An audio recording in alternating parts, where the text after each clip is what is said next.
Baik, saatnya sekarang kita untuk masuk ke bagian sesi tanya jawab, Bapak Ibu.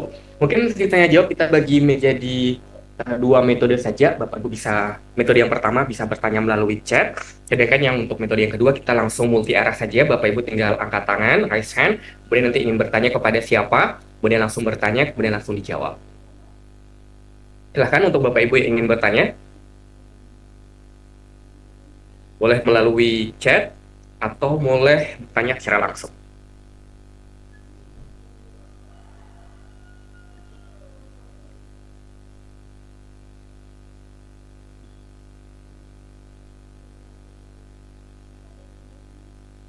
Silakan untuk Bapak Ibu atau rekan-rekan mahasiswa yang ingin bertanya, silakan langsung bisa raise hand.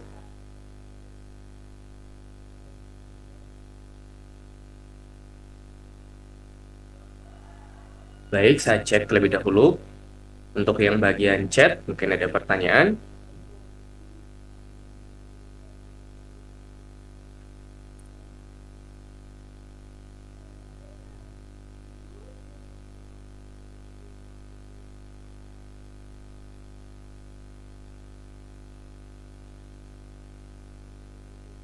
Baik, saya akan cek terlebih dahulu pertanyaan-pertanyaannya. Oke, kita akan bacakan langsung pertanyaan dari mahasiswi atau dari peserta terlebih dahulu. Selamat siang, mohon izin bertanya kepada Pak TB Aimunandar. Jika dalam kelas ada berbagai gaya belajar yang ditemukan, bagaimana strategi efektif dalam menentukan teknik pembelajaran yang tepat? Oke, ini diarahkan kepada Pak TB Aimunandar. Bapak, apakah Baik, siap aman Pak Restu. Pak perlu saya bacakan ulang pertanyaannya atau sudah Eh, sudah saya baca kebetulan di chat. Pak waktu dan tempat kami persilakan. Baik, terima kasih ini Bu Konsita ini apa namanya untuk pertanyaannya terkait dengan gaya belajar yang apa namanya ditemukan beragam nanti di suatu kelas. Memang secara ideal ya Bu Konsita.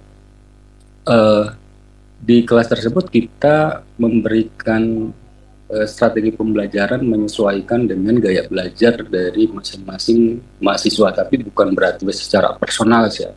Tetap nanti misalnya gini, dalam satu kelas ada 40 orang misalkan. Kemudian setelah kita lakukan identifikasi gaya belajar, ya, didapatlah misalkan ada tiga kelompok gaya belajar dominan. Ya, misalnya ada yang audio, ada yang visual, kemudian ada yang apa namanya kinestetik itu. Nah, dari situ sebetulnya ada dua pendekatan lagi yang bisa kita lakukan. Nah, kita cari yang paling dominannya, ya, misalkan dari keseluruhan itu yang dari keseluruhan tiga klaster tadi atau tiga gaya belajar, yang paling dominan lagi yang mana. Nah, nanti di dalam proses pembelajaran atau menentukan strategi pembelajaran, kita gunakan apa namanya strateginya mendekati atau berdasarkan gaya belajar yang paling dominan tadi. Itu yang pertama kalau yang paling ekstrim. Tapi kalau misalnya kita ingin secara lebih personal atau apa namanya personalize berdasarkan hasil gaya belajar tiga jenis tadi, di kelas ini memang kita harus membuat media pembelajaran yang apa namanya merepresentasikan ketiga gaya belajar yang sudah teridentifikasi tadi. Jadi misalnya ada tiga gaya belajar audio kemudian maaf aural kemudian apa tadi visual dan juga kinestetik. Nah itu nanti materi yang kita sampaikan kita gabung ya ada yang lebih ke arah visualnya gitu kan kemudian ada yang lebih ke arah kinestetiknya ada praktik dan lain sebagainya ya ada juga misalkan yang lebih ke auralnya dan lain sebagainya seperti itu ya. Itu mungkin yang bisa disampaikan Bu Konsita.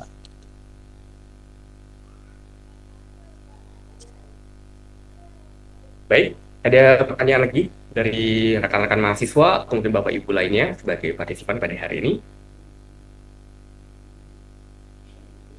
Bisa langsung raise hand atau bisa langsung lewat kolom chat. Baik, saya cek terlebih dahulu, mungkin ada yang raise hand atau di kolom chat.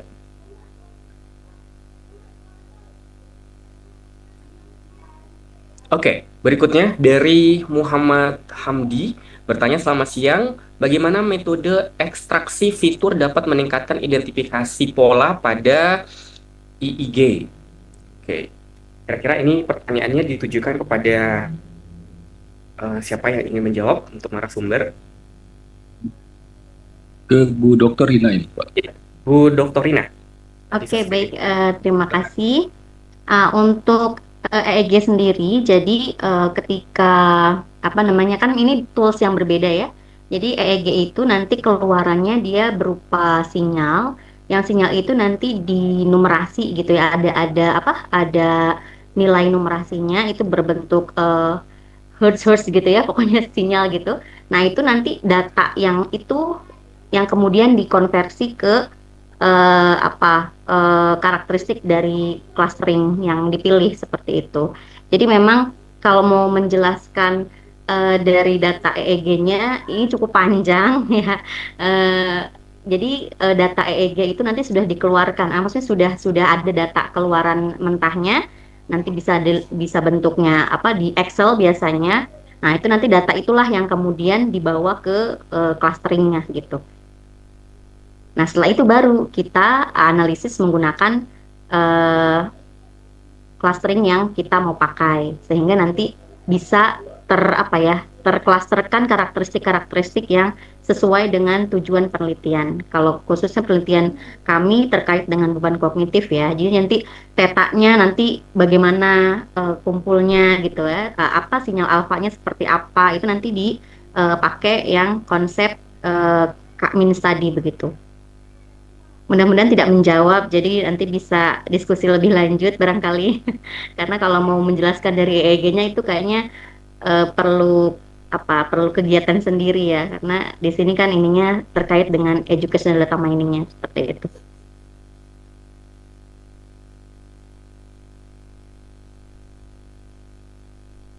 Baik, terima kasih untuk Ibu Dr. Rina untuk jawabannya. Mungkin untuk Bapak Ibu yang lain, partisipan yang lain, atau mungkin mahasiswa, silakan. Yang ingin raise hand, silakan untuk berbicara secara langsung. Atau saya cek kembali kolom chat.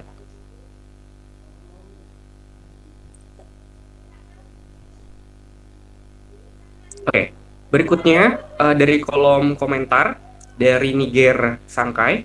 Selamat siang, izin bertanya kepada Bapak Harrison Surbakti mengenai data mining. Saya melihat bahwa data mining mungkin memiliki keterkaitan dengan SIG atau Sistem Informasi Geografis karena data miningnya berperan untuk membantu menganalisis dari pola data.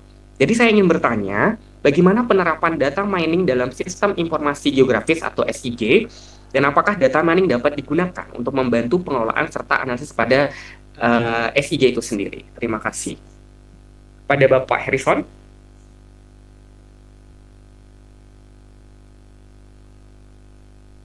Halo, Ya, mohon maaf terima pada kasih. Bapak Harrison. Ya. Oke, pertanyaan sudah jelas Bapak? Ya, pertanyaan jelas sekali. Silakan. Ya, mungkin saya bisa jawab langsung, cuman jadi saya itu melakukan penelitian dan sekarang juga ada penelitian yang sedang berlangsung mengenai pola menggunakan GIS dengan machine learning secara hybrid untuk mendeteksi urban locations atau lokasi-lokasi yang terpapar panas untuk menghindari perpindahan penduduk atau untuk memberi warning kepada pemerintah yang akan melakukan transmigrasi terhadap penduduknya. Jadi intinya itu, ya betul. Data mining dapat digunakan dalam SIG atau Sistem Informasi Geografis. Itu sangat berguna untuk membantu analisis dan juga prediksi. Tapi yang hendak saya tekankan di sini, apalagi khusus kepada data mining, itu ujung-ujungnya saya masih ingat terus kata-kata Dr. TB sekitar 7 tahun yang lalu. Apapun yang kita lakukan dalam computer science dan IT, ujung-ujungnya adalah keputusan, untuk pengambilan keputusan. Intinya itu adalah pengambilan keputusan. Mau teknik apapun yang kita lakukan, itu adalah untuk pengambilan keputusan. Nah, peran data mining di sini sangat-sangat besar untuk membantu pengelolaan, analisis, prediksi, serta pengambilan keputusan berbasis lokasi. Jadi, SIG itu atau SIG itu menyimpan dan menampilkan data yang berbasis lokasi. Intinya kan kita pengen tahu berbasis lokasi A, B, C, nantinya kita pengen seperti apa. Nah, biasanya dalam data mining itu kita start dengan EDA kan, atau Exploratory Data Analysis. Nah, dari situ kemudian kita kombinasikan dengan model-model machine learning. Jadi kalau dalam data mining sendiri, semua bentuk data, structured atau unstructured, karena SIG itu kan berbasis unstructured atau data yang tidak terstruktur atau data-data visual. Jadi jawabannya sangat sederhana sekali, ya SIG menyimpan dan menampilkan data berbasis lokasi, jadi betul sangat sangat sangat bisa digunakan. Baik, terima kasih Bapak Harrison. Berikutnya, ini sepertinya semakin ramai di bagian kolom komentar, namun sepertinya pertanyaan ini untuk Ibu Dr. Rina. Berikutnya, pertanyaannya adalah, jika setelah ada clustering dari EEG, apa rekomendasi perlakuan atau penanganan yang kita lakukan untuk ketiga clustering tersebut? Kemudian pertanyaan kedua nih, Bu Dokter, jika tidak ada pengecekan gaya dominan pada suatu kelas dengan asumsi adanya 4 gaya belajar yang bervariasi di seluruh mahasiswa, bagaimana kita menyiapkan bahan ajar dalam LMS yang baik untuk keempat gaya itu? Ataukah tetap disarankan cek gaya dominasi terlebih dahulu? Silakan. Oke, baik, izin untuk merespon. Mungkin yang kedua itu Pak Ai kali ya. Oh iya, benar-benar Pak Ai. Oke, baik ya. Izin merespon terkait dengan setelah adanya atau kita tahu bahwa hasil dari EEG itu sudah kita klasterkan. Itu kan di slide pun saya sudah coba paparkan ya terkait implikasi terhadap pembelajaran di kelas.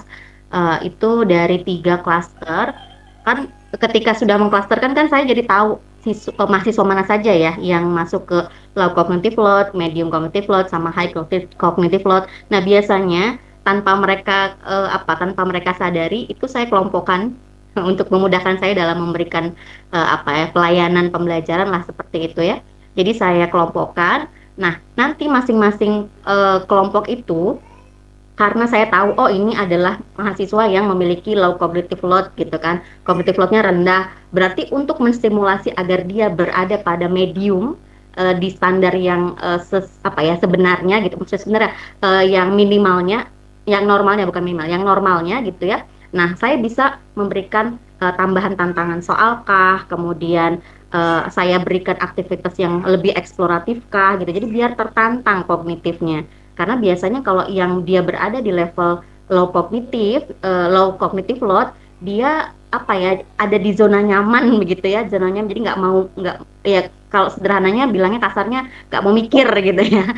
Nah kan kita sebagai pendidik kan menghindarkan hal yang seperti itu. Kita inginnya idealnya adalah mahasiswa semuanya, peserta didik semuanya itu merasakan pengalaman belajar yang terstimulasi gitu loh, kognitifnya gitu. Jadi benar-benar belajarnya itu biar juga memiliki sense yang berbeda gitu ya.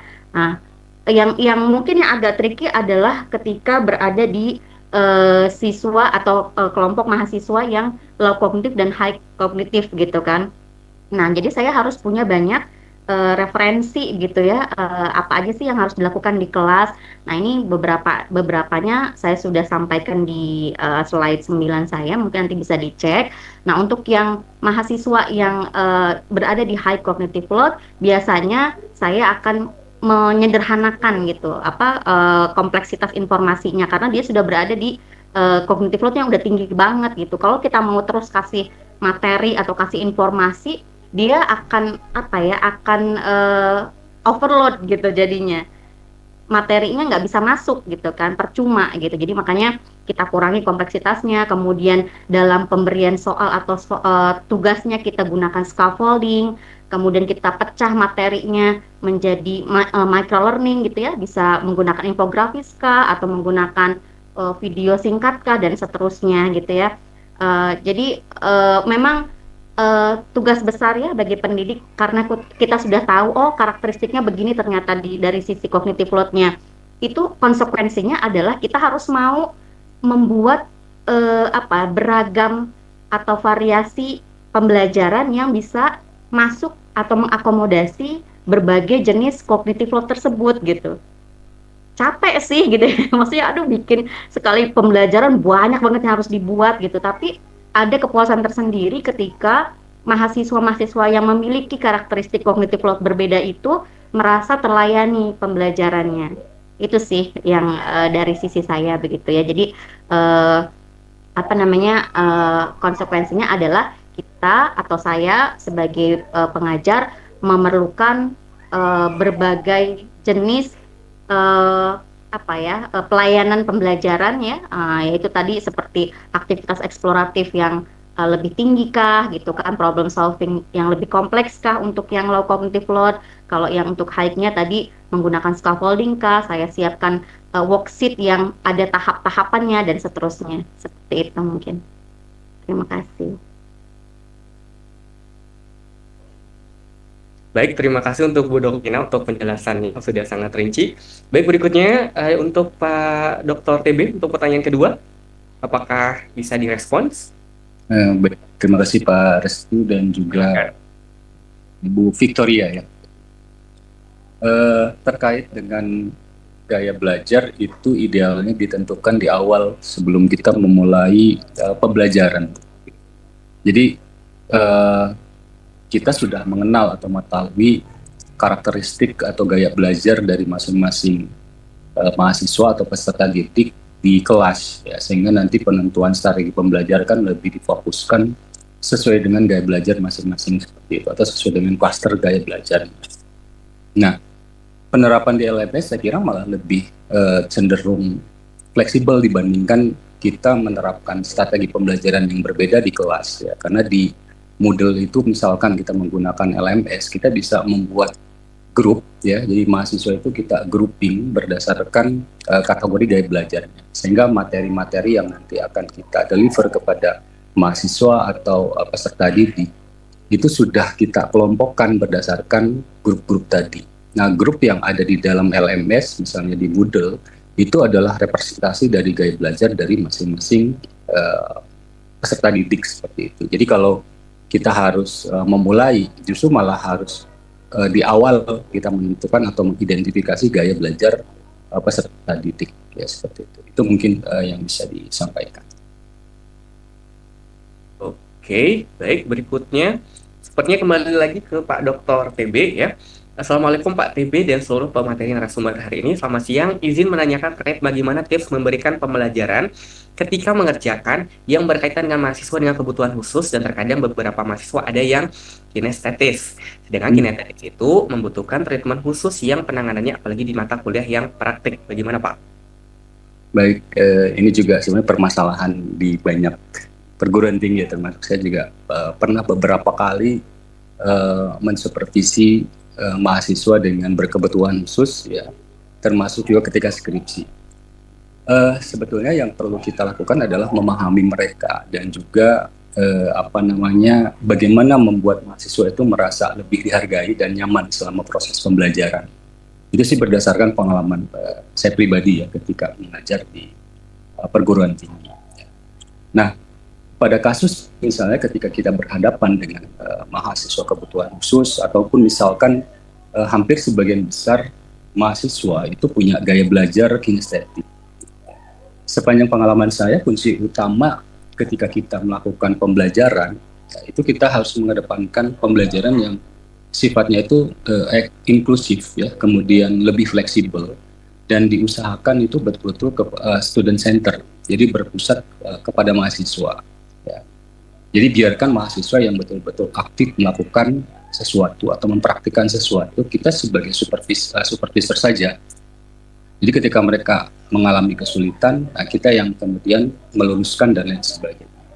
Nah, terutama ketika kita misalnya diberikan tugas di mata kuliah praktik tadi ya, karena memang kita sebagai dosen juga perlu memberikan pengalaman belajar yang lebih banyak melibatkan aktivitas langsung dibandingkan dengan hanya memberikan penjelasan secara teoretikal seperti itu. Nah, sebetulnya ada beberapa hal yang bisa kita terapkan, atau bahkan ini juga pernah saya alami juga ya. Saya lebih senang menggunakan konsep praktik langsung ya, atau memberikan demonstrasi terkait dengan apa yang apa kita harus lakukan ya ketika apa namanya diberikan tugas mata kuliah praktik seperti itu. Karena biasanya masih bukan biasanya sebagian besar mahasiswa kinestetik itu lebih mudah memahami materi melalui pengalaman yang nyata atau aktivitas fisik seperti itu. Ya. Jadi kurangi ke penjelasan teoritis seperti itu. Ya. Nah bisa juga kita membagi kegiatan praktik itu menjadi langkah-langkah kecil dan diperjelas lebih detail. Ya. Apalagi kalau misalkan sudah kinestetik, mahasiswa tadi berkebutuhan khusus. Nah, itu memang perlu treatment yang betul-betul. Jadi betul-betul kita harus menjelaskan secara jelas, detail, ya, sehingga sehingga mahasiswa itu bisa lebih mudah memahami dan mengikuti proses pembelajaran. Ya. Dan kita juga bisa menggunakan berbagai media pembelajaran. Ya. Apalagi kalau misalkan kita sudah tahu, oh ternyata kinestetik, ya tentu beberapa media pembelajaran yang sifatnya variatif bisa kita gunakan. Misalnya melakukan simulasi atau misalkan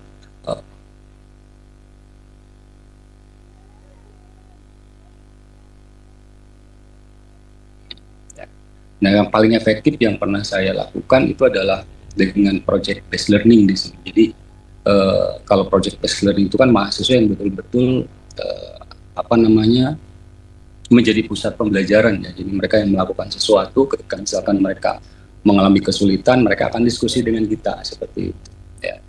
Termasuk juga memberikan pendampingan. Nah, ini yang sering dilakukan di project based learning kami di kampus seperti itu. Dan juga umpan balik secara bertahap. Memang ketika kita memberikan project based learning kepada mahasiswa, kita sebagai dosen itu dituntut untuk lebih banyak memberikan atau meluangkan waktu untuk berdiskusi atau mendampingi mahasiswa di dalam menyelesaikan proyeknya. Ya.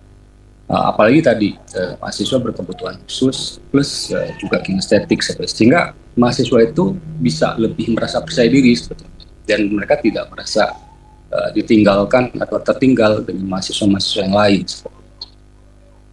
Itu saya kira media ya terkait dengan apa namanya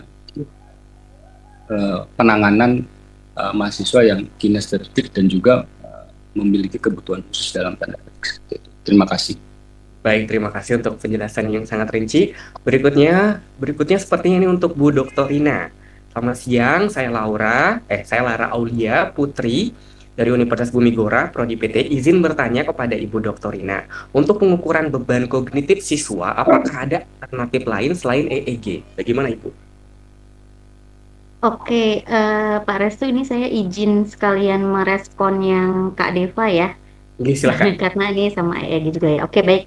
Kak Lara, saya izin merespon. Jadi sebenarnya umumnya untuk mendeteksi beban kognitif itu biasanya kan pakai kuesioner biasanya. Tapi karena penelitian saya 3 tahun lalu itu ada trust issue terhadap kuesioner gitu. Ya, maksudnya ini beban kognitif yang dihasilkan kuesioner ini tuh beneran dia merasa terbebani kah atau ada sisi subjektivitasnya gitu. Jadi makanya kenapa saya memiliki ide penelitian gimana kalau pakai EEG ya gitu. Bisa nggak ya kira-kira alat deteksi ini alat EEG ini bisa mendeteksi beban kognitif. Ternyata baca teori kemudian hasil penelitian ternyata bisa gitu setelah konsultasi juga ke beberapa rumah sakit ya khusus untuk alat-alat EEG ini minta penjelasan lebih begitu. Nah, teryakinkanlah bahwa memang EEG ini bisa alat EEG ini bisa mendeteksi salah satunya adalah beban kognitif karena dia berhubungan dengan ya sinyal alfa, beta dan seterusnya. Jadi kalau penelitiannya belum bisa atau terbatas alat EEG-nya, ya berarti mau tidak mau harus menggunakan kuesioner seperti itu. Ya, tapi ya itu terkadang ada biasnya ya. Jadi kita perlu melakukan triangulasi gitu loh. Jadi nggak hanya satu kali ambil kuesioner, ambil data kuesioner, mungkin bisa lebih dari 3 kali untuk meyakinkan apakah benar si peserta didik ini atau subjek penelitian ini memiliki beban kognitif di level begini seperti itu, di level rendah, sedang atau tinggi. Jadi nggak bisa satu kali aja karena itu tadi ada ada sisi subjektivitas yang tidak bisa kita hindarkan kalau kita mengisi dengan menggunakan kuesioner gitu ya. Jadi alternatifnya itu aja, dari sisi kuesioner tapi ada biasnya gitu ya. Sisi yang satu lagi pakai EEG, jadi dia lebih objektif karena langsung dideteksi pakai alat gitu kan yang nempel di kepala itu, seperti itu. Nah kemudian untuk Kak Deva, berapa responden yang layak ya? Sebenarnya satu responden juga bisa Kak, gitu. Jadi kan dalam penelitian itu metode itu banyak ya. Saya biasanya kalau misalkan terbatas waktunya, bukan terbatas alatnya gitu ya, itu saya menggunakan namanya single subject research, tapi saya ambilnya 3, namanya single subject gitu kan metodenya. Tapi saya ambilnya 3 untuk mewakili yang kemampuan matematiknya rendah, sedang, dan tinggi seperti itu. Dan itu juga untuk mengantisipasi keterbatasan perangkat EEG yang ada. Nah, jadi nanti tergantung tujuannya, tergantung metode yang kita gunakan seperti itu. Jadi mau satu pun itu masih cukup layak untuk penelitian. Yang penting nanti tinggal metodenya apa gitu, metode pendekatan terkait dengan pemilihan subjeknya seperti itu Kak. Kalau untuk pendekatan komputasi atau machine learning yang bisa membantu mengkompensasi minimnya keterbatasan EEG ini, saya belum tahu, makanya ini dipertemukan dengan para pakar EEG, para pakar data mining. Jadi bisa nanti mungkin ada ide penelitian kolaborasi yang ya itu tadi untuk meminimalisir atau mengkompensasi minimnya penggunaan EEG, kira-kira ada nggak ya alternatifnya gitu. Ini jadi masukan juga untuk saya khususnya, dan bisa nanti kita obrolkan dengan Pak Ai barangkali ya Pak Ai, nanti ini bisa, Pak Harrison juga Pak kita lah pokoknya berkolaborasi begitu ya untuk hal-hal yang seperti itu yang belum bisa dijawab secara penelitian menurut pengalaman penelitian saya begitu. Mungkin itu, terima kasih. Terima kasih. Mungkin satu lagi Bu Dokter, dari Ibu Victoria Cynthia direspon, alat EEG biasa digunakan di rumah sakit dan dokter spesialis neurologi. Bagaimana cara membawanya ke fakultas? Apakah memang melibatkan prodi kedokteran? Bagaimana Bu Dokter? Oke, baik, terima kasih. Jadi alat EEG ini memang grade-nya ada beberapa ya, Bu. Jadi ada yang memang digunakan di rumah sakit, itu lebih ideal karena lebih banyak kalau channel ya, lebih banyak channelnya gitu. Jadi lebih banyak channelnya dan itu lebih akurat gitu ya, lebih spesifik gitu kan, sinyal apa yang muncul yang bisa kita gunakan untuk tujuan penelitian kita. Nah, ketika saya melakukan penelitian pun, ini saya mencoba datang ke beberapa rumah sakit gitu ya. Niatnya itu untuk kolaborasi, untuk meminjam gitu ya, istilahnya menggunakan atau menyewa begitu ya alat EEG ini, apakah bisa atau tidak. Ternyata nggak bisa, karena mereka juga kan butuh untuk ini ya, maksudnya takut berebut waktunya dengan pasien gitu kan. Nah, sementara yang kalau kami beli sendiri itu harganya lumayan ya, 250 juta itu yang paling murah gitu ya untuk alat EEG yang ada di rumah sakit seperti itu. Nah, kemudian saya cari-cari gitu ya, saya juga diskusi dengan yang dari UI gitu ya, yang lab, ada lab EEG juga, berdiskusi apakah memungkinkan untuk mendeteksi khususnya beban kognitif ini menggunakan alat EEG yang bukan EEG yang ada di rumah sakit gitu. Ternyata setelah diberikan edukasi, pemahaman dan seterusnya itu bisa. Jadi ada banyak sekali ternyata ketika kita cari alat EEG gitu ya, itu banyak banget serinya, spesifikasinya, mereknya juga banyak.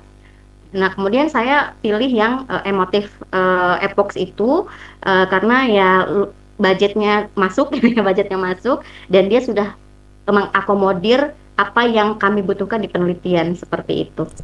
Dan ketika hasilnya keluar, ya saya pun kan basicnya bukan orang kesehatan, bukan orang neurologi ya. Jadi kami punya partner untuk mengkomunikasikan atau mendiskusikan hasil dari apa sih karakteristik sinyal yang keluar dari alat EEG yang kami gunakan tersebut.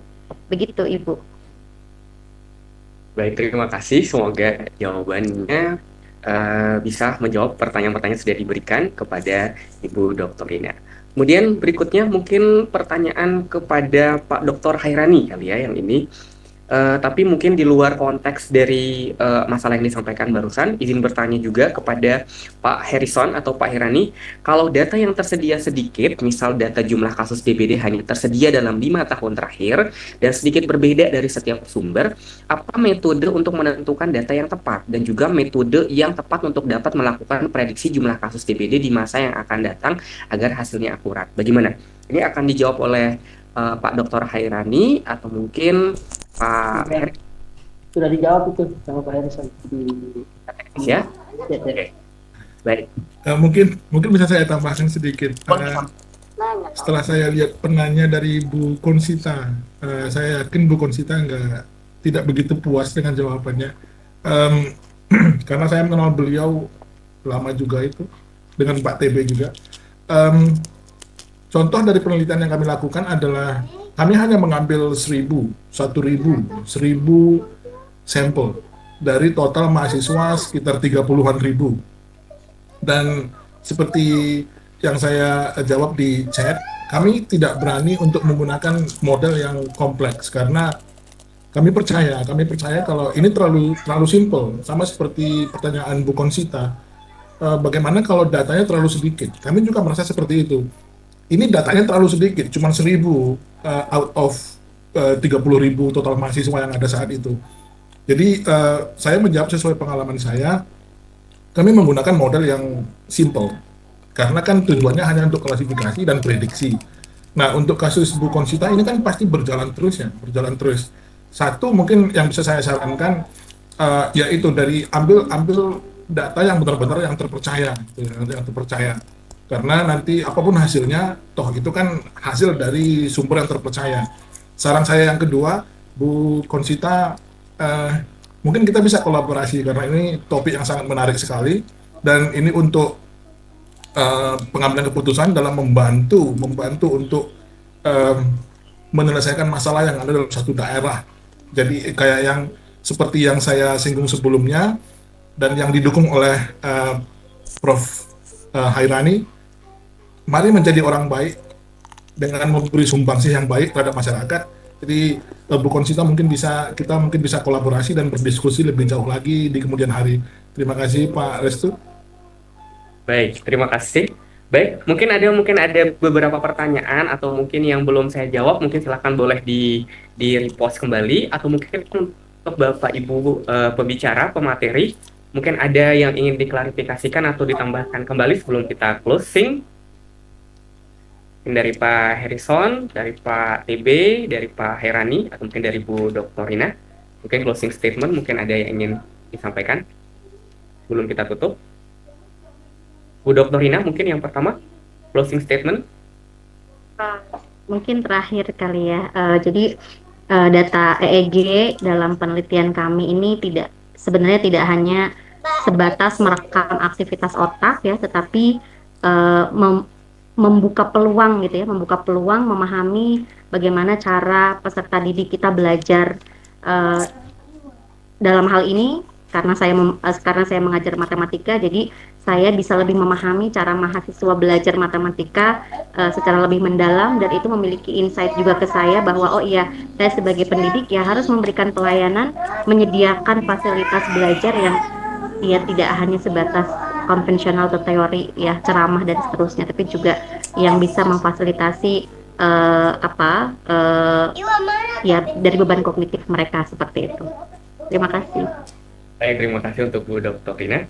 Berikutnya untuk Pak Dr. TB, mungkin ada closing statement.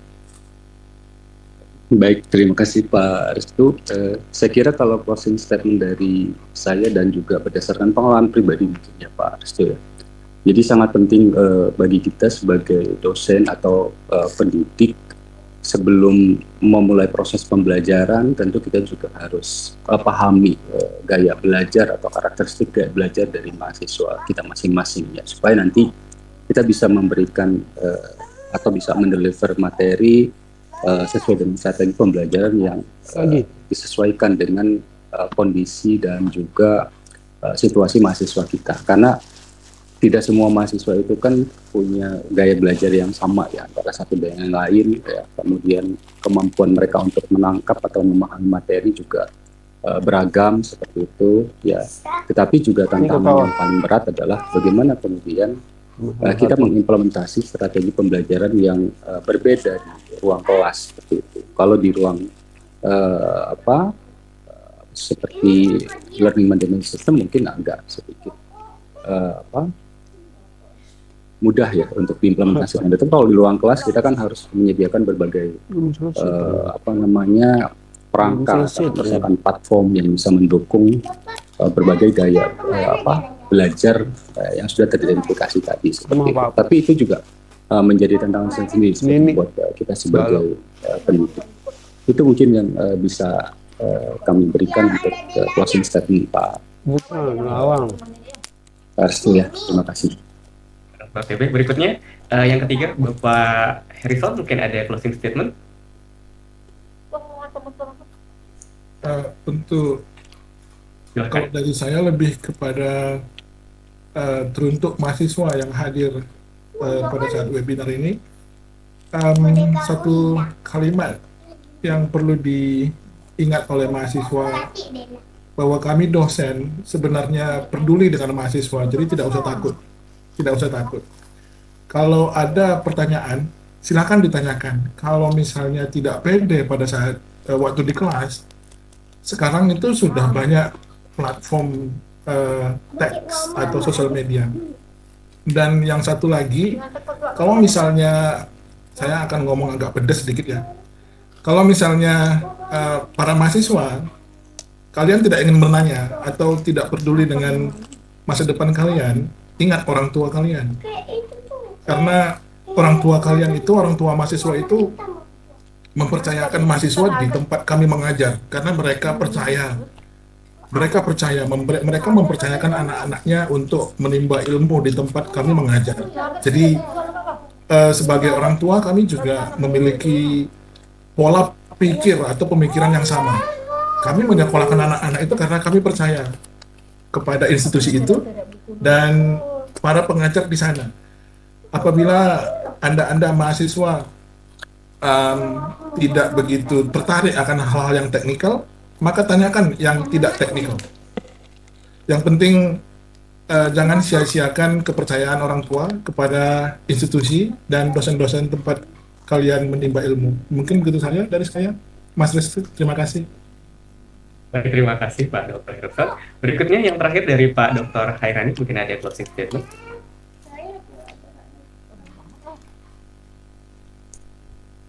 Oke, Pak Dr. Hairani masih off recording. Berikutnya kalau gitu yang terakhir kami sampaikan kepada Bu Dr. Hela, mungkin selaku Ketua Indo-CIS Provinsi Nusa Tenggara Barat, closing statement sebelum kita tutup.